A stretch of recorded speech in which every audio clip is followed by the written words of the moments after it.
Here's some firewood and provisions for a week. I'm going to see Marina in Turkey. I'm taking the children with me." Anna stood frozen in the doorway, clutching a leather folder of papers to her chest, silently watching as her husband hastily unloaded an armful of birch logs from the trunk. "I've changed the locks on the apartment," he shouted, already in the half-open car window, where their children, 5-year-old Liza and 3-year-old Vanya, were in the back seat. Anna merely smiled, that special smile of a woman who knows what her betrayer doesn't even suspect. The engine roared, the wheels skidded in the loose snow, and the black car slowly rolled down a narrow road lined with frost-covered pines. Anna watched the red taillights flash, and only then did she allow herself to clutch the folder tighter. Inside were documents that, in a few hours, would turn Sergei's triumph into a complete disaster. The wind picked up a dusting of snow from the roof and blew it into her face, but she didn't flinch. 48 hours ago, she'd been an ordinary abandoned wife, driven by her husband far from the city to fly away with his mistress and children. Now she was a woman in whose hands lay the law. A month ago, while going into her husband's office to pick up his forgotten glasses, Anna accidentally knocked over a stack of papers on the desk. The documents scattered across the floor, and among them, she discovered a notarized power of attorney for the sale of their 3-room apartment, issued in the name of Marina Kozlova. Her hands shook so badly that she could barely focus the phone camera on the text. Each line felt like a knife stab. Sergei wasn't simply planning to leave for his mistress. He wanted to leave her and the children completely destitute. Anna photographed every page, trying not to breathe to keep the shot clear. In the next room, Vanya was coughing. The autumn cold had triggered another asthma attack, and now his inhaler was constantly on his bedside table. She carefully folded the papers back and left the office, clutching the phone with the incriminating photos in her pocket. In the nursery, Vanya slept hugging a teddy bear, and next to his pillow lay his blue inhaler, his faithful companion for 3 years. Anna adjusted the blanket and kissed her son's forehead, already knowing she'd be heading to the notary's office the next morning. Maria Viktorovna's office smelled of coffee and expensive perfume. The notary carefully examined the documents Anna had brought and shook her head with professional sympathy. "Technically, everything is drawn up correctly, but you have every right to revoke any powers of attorney issued in your name," she explained, taking the forms from a drawer. Anna signed the papers with the cool concentration of a surgeon performing an operation. The revocation of all powers of attorney for the sale of real estate and the transfer of temporary guardianship of the children to her mother, Valentina Petrovna. Each signature was an act of retribution, carefully considered and legally flawless. "The documents will take effect in a month, on December 15th, the notary said, stamping the papers. Anna nodded. That was the date Sergei had planned his trip to Turkey. She had seen the ticket printout on his phone. Now all she had to do was wait and play the role of an unsuspecting wife. The evening before their departure passed in the usual bustle. Sergei rushed around the apartment, packing the children's suitcases and talking on the phone with Marina, who called every half hour with new demands and whims. "Don't forget Vanya's inhaler," Anna reminded him, packing a spare inhaler and a pack of prednisone into her son's backpack. She prepared dinner, as always, meticulously and lovingly, but discreetly slipped a crushed sleeping pill into her husband's glass. Sergei had to be sound asleep so she could pick up his phone and text his mother. "Tomorrow I'm bringing the kids to you for a week." Valentina Petrovna had been forewarned and waited for this text as a signal to act. The sleeping pill worked faster than expected. Sergei fell asleep right at the table, his head in his hands. Anna carefully pulled the phone from his pocket and typed the necessary message. Send. Done. Now her mother officially knew she had to pick up her grandchildren tomorrow, and the guardianship documents became legally binding. In the morning, Anna woke the children earlier than usual. Vanya coughed and whined, begging to stay home with his mother, but she hugged him tightly and whispered, "Daddy will show you the sea, baby." She checked to make sure his inhaler was still in his backpack and kissed both children with particular tenderness, not knowing when she would see them again. Lisa chattered joyfully about the upcoming trip, and Vanya clung to his mother, feeling her tension in his childish heart. Marina was already waiting in the back seat, wearing a new fur coat, her impeccably manicured face, and the cold eyes of a woman accustomed to getting what she wants at any cost. She didn't even say hello to Anna, only checking the time on her expensive watch. Sergei hurriedly loaded his suitcases into the trunk, nervous about the morning delay. He was confident in his plan: leave his wife at the dacha without contact, fly away with the children and his mistress, and upon his return confront her with the sale of the apartment.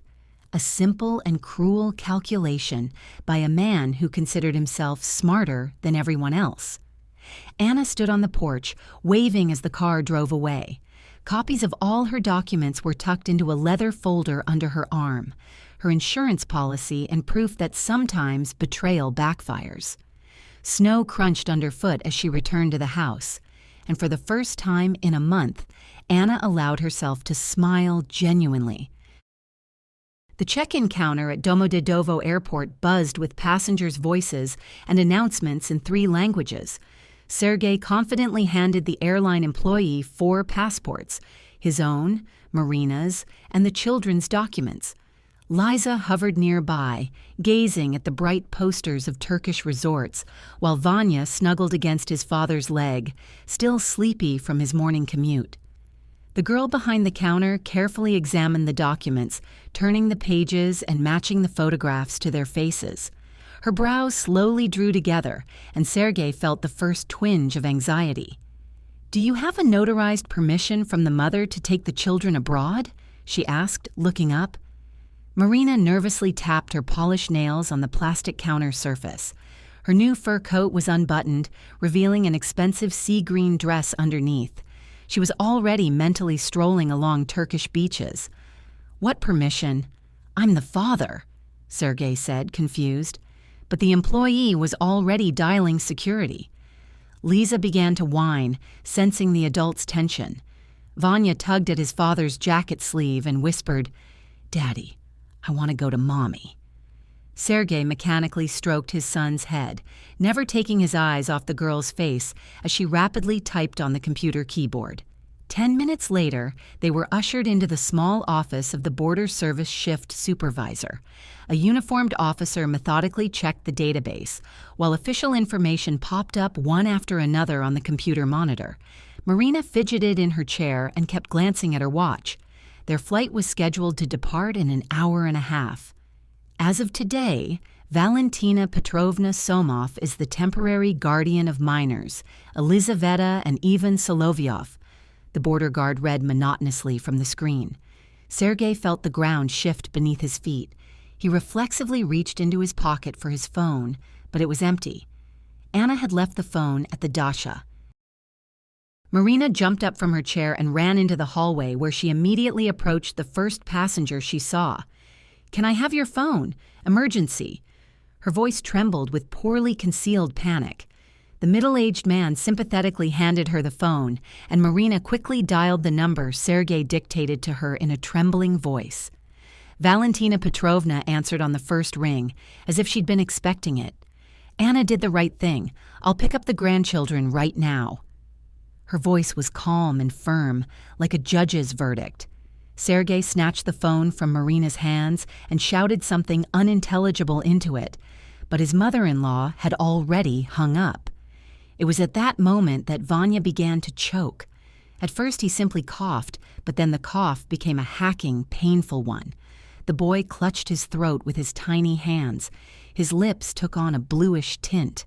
Liza, frightened, retreated to the wall and burst into tears. She had seen her brother have such attacks before and knew it was terrifying. Sergei scooped his son up and rushed toward the office exit. "Where's the first aid station? Where's the first aid station?" he shouted, pushing his way through the crowd of passengers. The border guard pointed in the direction, and a minute later they burst into a small room with white walls and the smell of antiseptic. A nurse in a white coat darted between cabinets, opening one drawer after another. We don't have children's asthma medications, only adult doses." Her voice betrayed the professional panic of someone who understands the gravity of the situation but can't help. Vanya wheezed in his father's arms, his small chest heaving spasmodically. Liza stood in the corner, crying, clutching her favorite doll. Marina went to the window and pulled out her phone, quickly typing a message.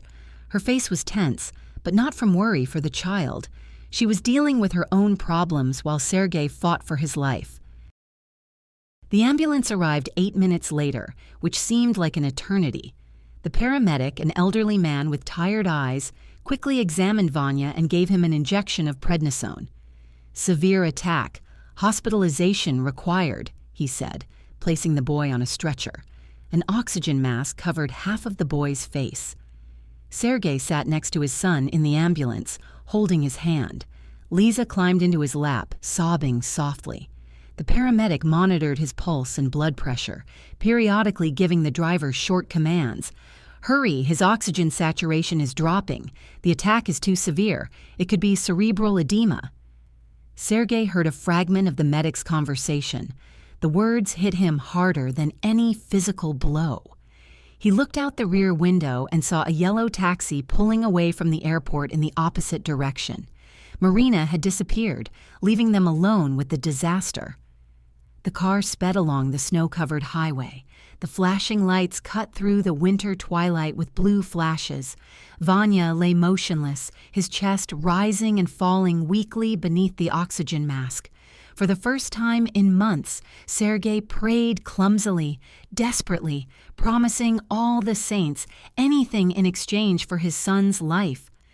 Lisa fell asleep in his arms, exhausted from stress and tears. The paramedic checked the equipment and shook his head. The child's condition remained critical. The lights of Moscow flickered outside the window, indifferent to their tragedy. And Sergei realized his old life was over, forever.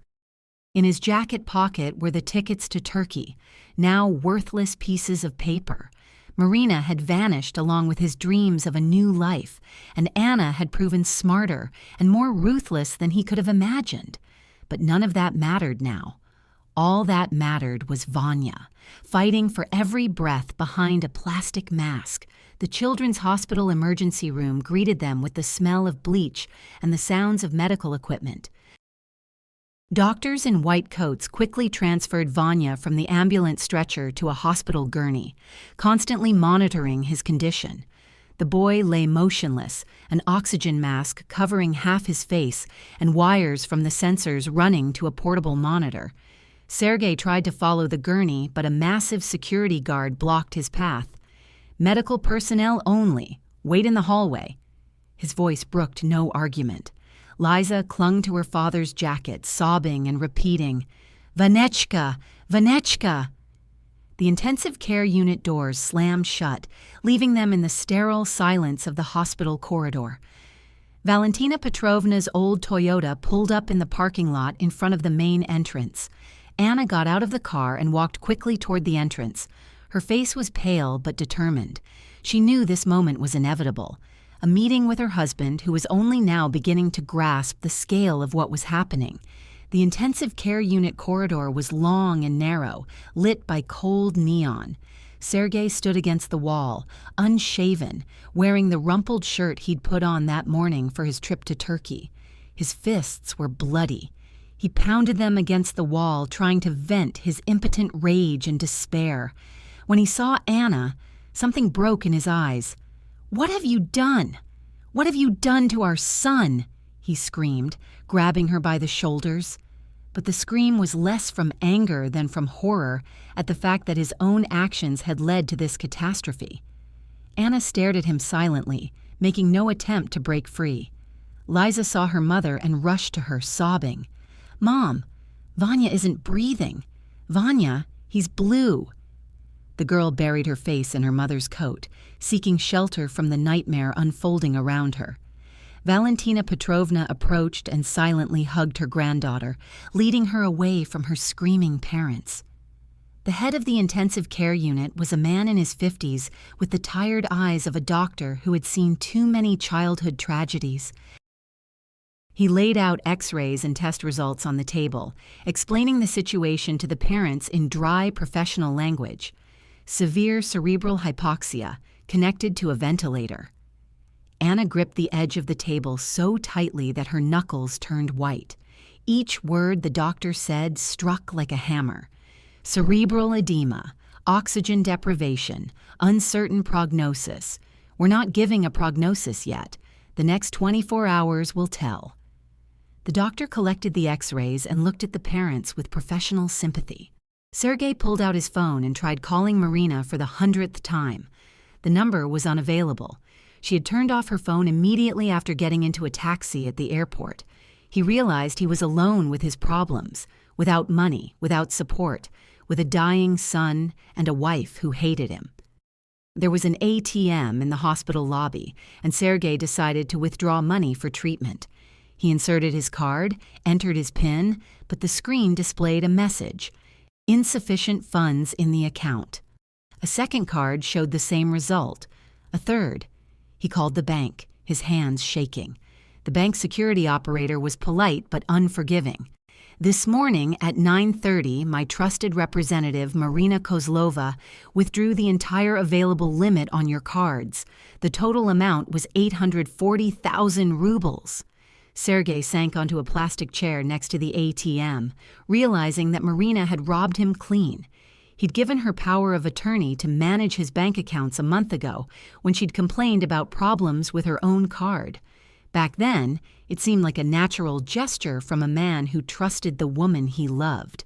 Now that power of attorney had become the instrument of his utter ruin. The night in the hospital dragged on endlessly.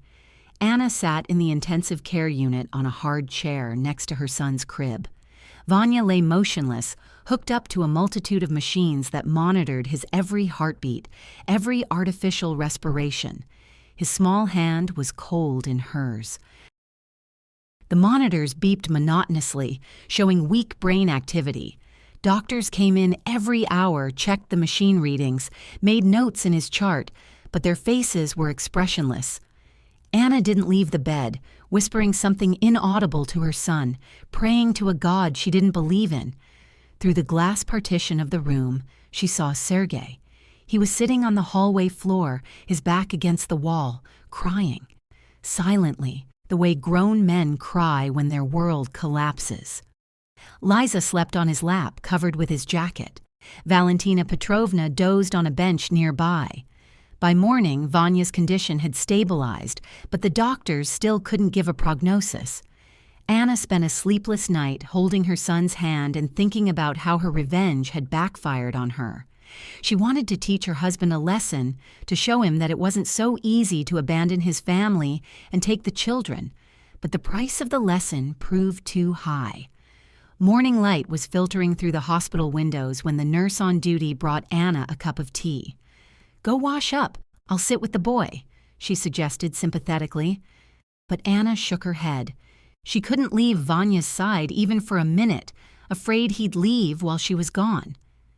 Sergei spent the night in the hallway, unable to leave but also unable to enter the room. He thought about how everything had gone wrong. In the morning, he'd planned to be on a Turkish beach with Marina and the children, but now he sat in the hospital hallway, devastated and abandoned, with his dying son behind a glass wall. Valentina Petrovna woke up first and took Liza to the hospital cafeteria. The girl needed something to eat and take her mind off what was happening. "Will Vanya get better?"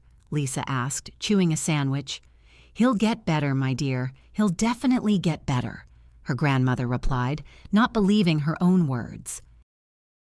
In the intensive care unit, the monitors continued to beep, counting down the seconds of the 3-year-old boy's life. Anna held his hand, hoping that her warmth would bring him back.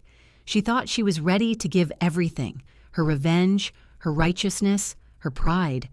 If only Vanya would open his eyes and say, "Mom." The morning of the 3rd day in intensive care began with a miracle. Anna was dozing in a chair next to her son's crib when she heard a soft, rustling sound. Vanya opened his eyes and slowly turned his head toward his mother. His gaze was meaningful, alive. "Mom," he whispered barely audibly, and the words sounded like the most beautiful music in the world. The nurse on duty immediately called the doctors, and a minute later, a whole team in white coats rushed into the room. The head of the department checked the boy's reflexes, shone a flashlight into his eyes, and asked simple questions. "What's your name? How old are you?" Vanya answered quietly but clearly, and each answer was proof that his brain was intact. "It's a true miracle," the doctor said, studying the readings. Anna cried, kissing her son's forehead, cheeks, and small hands. She couldn't believe the nightmare was over, that her boy had returned to her alive and well. The monitors showed stable vital signs. His breathing had returned. Sergei burst into the room, hearing the doctors' voices. He hadn't slept for 3 days. His face was covered in stubble. His eyes were red from fatigue and tears. Seeing Vanya conscious, he rushed to the bed, but the boy turned away in fear and clung to his mother. Vanya remembered the screams at the airport. He remembered his dad yelling at his mom on the phone.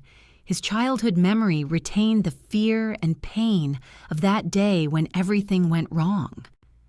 "I don't want to go to Daddy," he whispered, and those words hurt Sergei more than any accusation. The nurse brought the results of the urgent blood tests taken immediately after Vanya woke up. Traces of a strong sedative were found in the child's blood, she informed the doctor.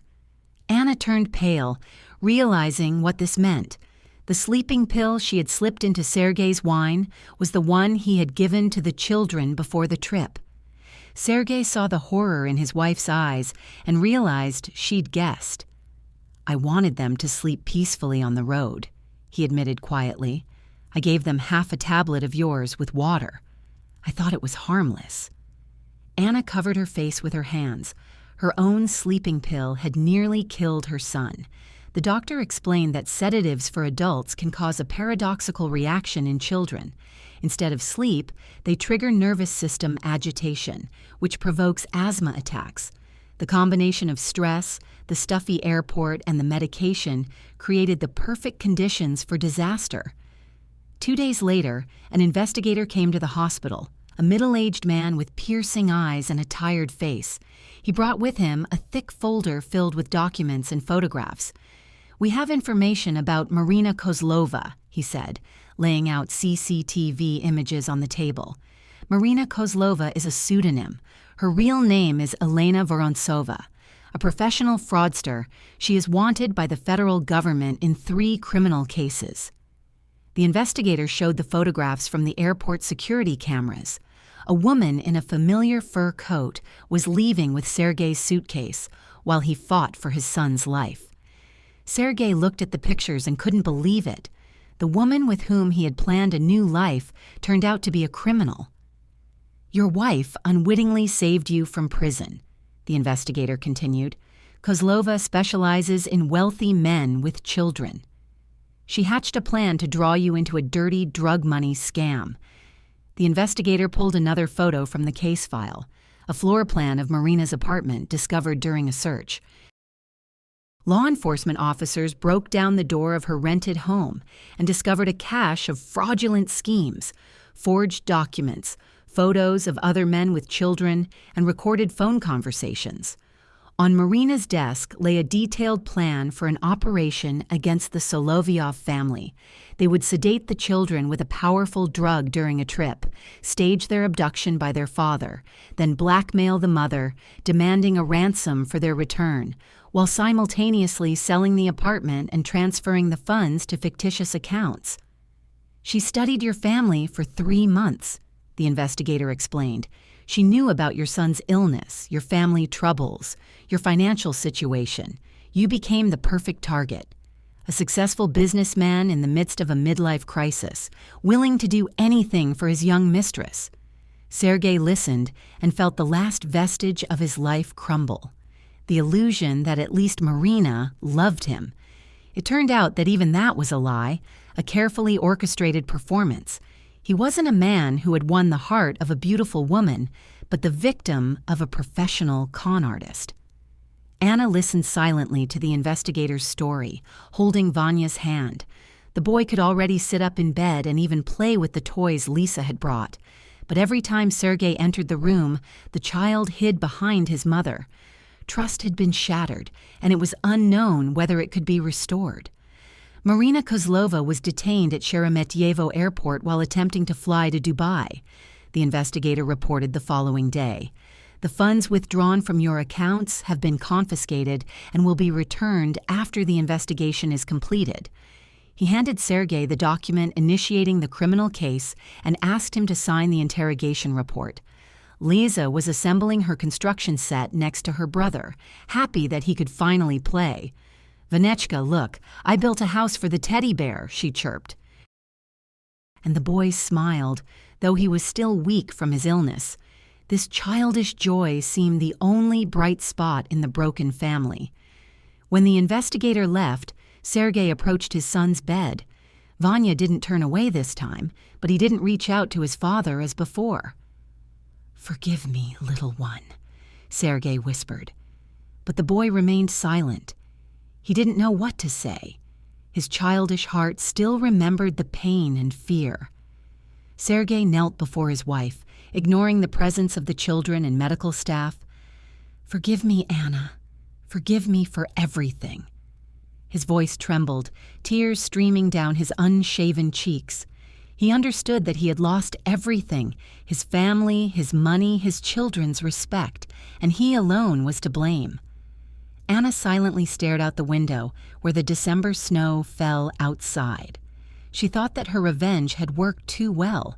Sergei was broken, humiliated, ruined, but the price of victory had been exorbitant. His son's life hung in the balance, and the family was destroyed forever. Yes. The family psychologist's office was located on a quiet side street not far from the city center. A month after being discharged from the hospital, Liza sat at a small table and drew with colored pencils.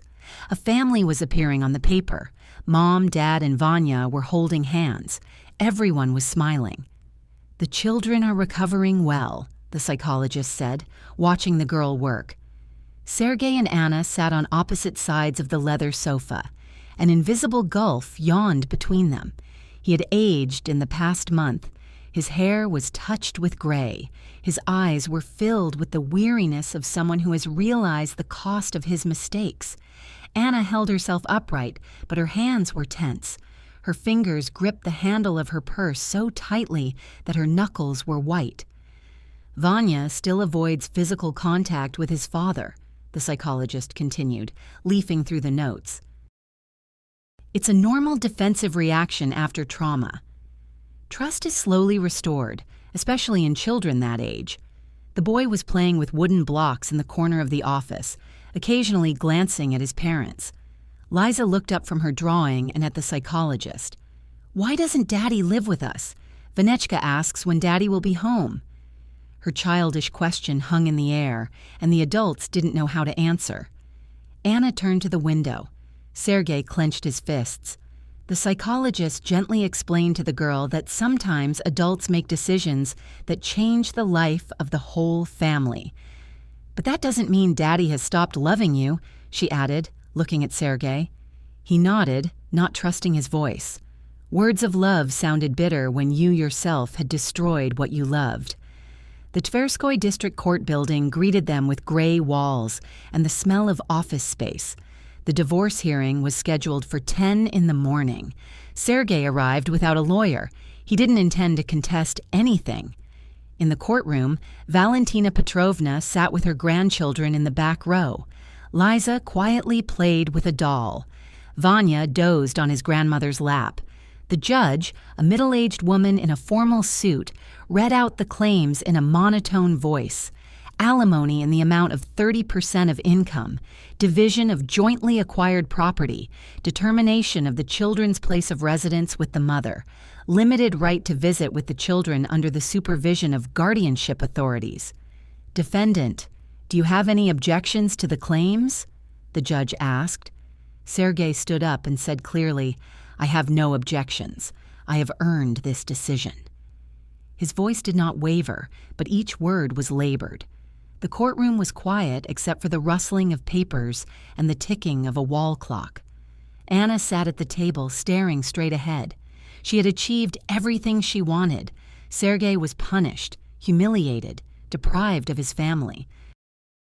But victory brought no satisfaction, only emptiness and the knowledge that there was no turning back. The judge announced the divorce, and the Solovyov family officially ceased to exist. The notary office on Arbat Street was the same one where Anna had revoked her powers of attorney a month earlier. Now she was signing the purchase agreement for their dacha, the very place where her husband had abandoned her with a sack of potatoes and a bundle of firewood.